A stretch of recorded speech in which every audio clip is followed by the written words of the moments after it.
Tu as entre 16 et 25 ans? Tu recherches un métier? Le Centre de formation d'apprentis de l'industrie Languedoc-Roussillon te propose une formation gratuite et rémunérée sous contrat d'apprentissage, travailler en apprenant et apprendre en travaillant. Avec l'apprentissage industriel, ça marche. Eh bien bonjour, voilà, je voulais vous présenter en quelques mots notre CFAI, dont nous sommes assez fiers. 400 apprentis, 15 années d'existence, et nous couvrons toute la région Languedoc-Roussillon avec des formations exclusivement industrielles. C'est notre choix, nous dépendons de l'UMM, la Fédération des entreprises de la métallurgie. Ce métier consiste principalement à administrer un parc informatique, à installer des applications, des logiciels de gestion des logiciels métiers. Donc j'ai fait mes 2 ans de BEP ici au CFA et j'ai continué en bac pro MRIM en alternance. J'ai continué par la suite en BTS IG toujours au CFAI.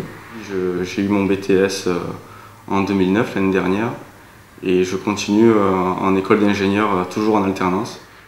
Tous ces jeunes arrivent à trouver un emploi, soit à poursuivre une formation en licence professionnelle, en ingénierat. Donc nous l'avons dirigé vers le CFAI et ça a été un bonheur parce qu'il a appris des techniques nouvelles.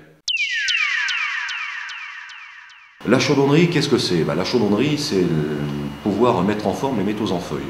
C'est pouvoir aussi utiliser n'importe quel profilé, n'importe quel matériau en acier, pouvoir le mettre en forme, le conformer et le souder. Nombre de jeunes apprentis qui ne connaissaient pas l'attrait principal de ce métier ont appris à le découvrir, ont appris à l'aimer et ont appris à être passionnés. L'entreprise, oui, ça se passe bien. Elle se situe à Vendargues. Elle s'appelle Sovatol. Moi, je travaille surtout à la tôlerie fine de 0,4 mm à 0,8 mm. Je travaille surtout avec des fournisseurs comme SAM, c'est-à-dire les servants outillage. On fait aussi des boîtiers pour les électriciens. On fait beaucoup de prototypes aussi, en inox, en aluminium. Et nous pouvons nous vanter d'avoir un taux d'intégration d'entreprise de l'ordre de 100%, car c'est un métier qui est toujours en constante tension et qui offre de multiples débouchés. Chaque fois qu'il revenait de formation, je pouvais noter les évolutions.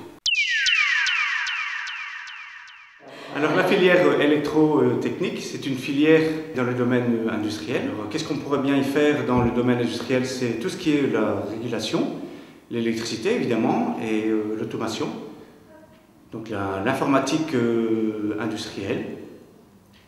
On y fait aussi effectivement de la mécanique, donc la pneumatique, de l'hydraulique. Les avantages de la formation en alternance, c'est que ça permet de voir le côté entreprise, avoir un niveau professionnel avant de rentrer vraiment dans le monde du travail. Donc moi je suis dans l'entreprise RTE, Réseau de Transport Électrique, c'est une filiale de EDF. Je travaille sur la basse tension, donc je ne travaille pas sur les pylônes, je travaille à l'intérieur dans des petits bâtiments où il y a des automates qui gèrent la haute tension. Il y a autant de place pour une fille que pour un homme, parce qu'il faut savoir s'adapter. J'ai senti cet acquis d'expérience intellectuelle qui permettait sur le tas de ne pas faire des erreurs fondamentales. L'usinage mécanique, qu'on appelle aussi maintenant productique, c'est donc la fonction qui permet de passer ce qu'on appelle d'un brut, d'un lopin de métal, et d'obtenir une forme par enlèvement de copeaux. Aujourd'hui, avec l'aide de l'informatique, on arrive à faire des pièces beaucoup plus complexes et de manière beaucoup plus rapide. Les industries qui utilisent le plus l'usinage mécanique, on a la pétrochimie, on a l'industrie automobile, l'aéronautique, l'industrie médicale aussi. On peut avoir des prothèses de hanches qui sont usinées. On fait un travail de précision. De plus, nous on travaille dans le médical, donc on fait de la prothèse orthopédique. Et d'une manière générale, on retrouve des pièces usinées dans toutes les pièces, dans toutes les machines de la vie courante. Cette évolution, c'est une évolution, mais c'est difficile à percevoir. C'est pas quelque chose. Bon, d'abord, il faut connaître l'élève. On voit sa transformation, on voit qu'il mûrit dans sa conception du travail. Il ne fonce pas tête baissée, il prend le temps de réfléchir.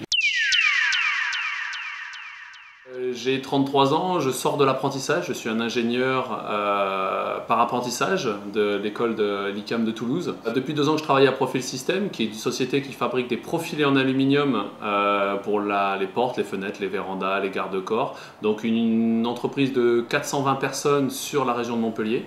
Depuis que je suis à Profil System, j'ai donc 3 apprentis, 1 de mon école et 2 que j'ai pris au CFAI. L'objectif de prendre ces apprentis, c'est de former les jeunes et d'avoir des jeunes qui sortent diplômés et qui ont aussi un peu de pratique.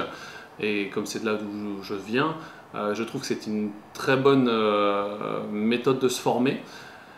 Et ils en ont besoin, les jeunes, aujourd'hui, parce que juste la théorie, ça suffit plus. Dans la vie professionnelle et personnelle aussi, on est le moteur de notre apprentissage. Le CFAI et l'entreprise donnent à chaque apprenti une caisse à outils. À partir dans cette caisse à outils, il y a tous les outils qui permettent de déverrouiller certaines situations. Mais il reste à l'apprenti de savoir quand le problème arrive, quel outil choisir. Je travaille dans l'entreprise APM Sécurité qui se situe à Nîmes, où j'installe tout ce qui est alarme et automatisme de portail. Après avoir rencontré le CFAI, c'est vrai qu'il n'y a pas très longtemps que je les connais, j'ai fait un essai avec des stagiaires en alternance. Économiquement, c'est une très bonne méthode et ça permet d'obtenir et d'avoir des jeunes derrière qui peuvent partir sur le marché du travail avec une formation de base qui est nécessaire et suffisante pour tenir pratiquement tous les postes opérateurs. Ce qui nous permet généralement à la fin de l'apprentissage d'obtenir un emploi sûr. Aujourd'hui, j'ai 2 stagiaires de cette filière chez moi depuis 2 ans. Le premier va certainement être embauché à la fin de sa formation. Le second, on verra un petit peu plus tard. On a également beaucoup d'activités, on va dire extra-scolaires. Nous amenons nos jeunes dans des pays étrangers, nous pensons que c'est très important. Nous les faisons participer à des challenges, courses automobiles. Et donc l'idée, c'est que les jeunes ici soient bien et aient envie de donner le meilleur d'eux-mêmes. J'espère qu'un jour, on vous y verra également.